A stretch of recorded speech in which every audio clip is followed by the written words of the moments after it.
各位诚心诚意的观众们，大家吉祥。今天来跟各位分享古代大德的一句法语：埋头雪岭七平常，未到望区事莫量。不经一番彻骨后，如何做得法中王？当然，这句话是非常的有激励、鼓励我们的。不经一番寒彻骨，哪得梅花扑鼻香？它是同样的道理。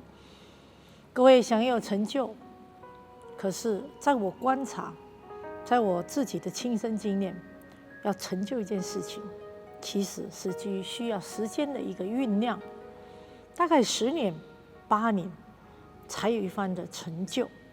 我们且来看小溪、小河，它慢慢的扩大以后变成川流，最后才会变成一个大江大海。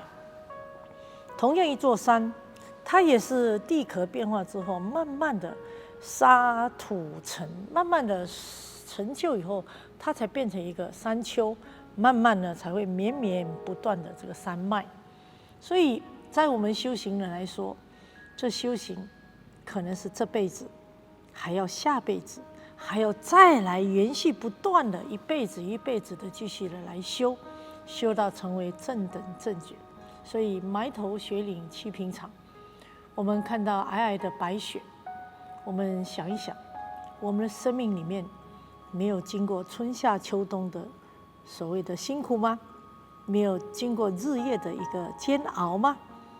所以如果要成就一个佛道，或者成就事业，甚至是我们的家庭，这个需要付出，这个需要好好的来奉献，好好的来努力不要为自己享安乐，只为如何来能够为大众来做一番这个弘法的帮助别人的一个事业。所以各位，我们且看现在的100年的一些老店，甚至一些公司行号，再来看一些寺院，100年才有这么一些成就，才得到大家的信任。所以各位，我们岂可能在事业上今天想要上班，明天就有大成就呢？而且在工作当中还要怎么跟人家融合、相融、配合，人情通达即文章啊！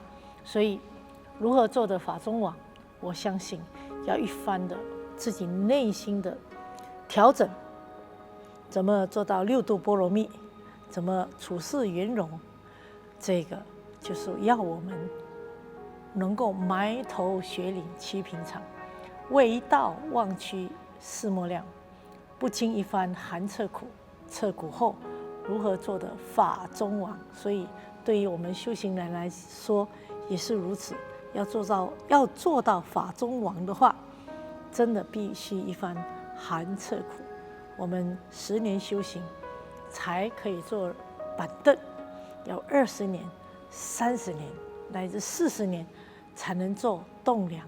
所以祝福大家，我们修福修慧，大家一起来成就。阿弥陀佛。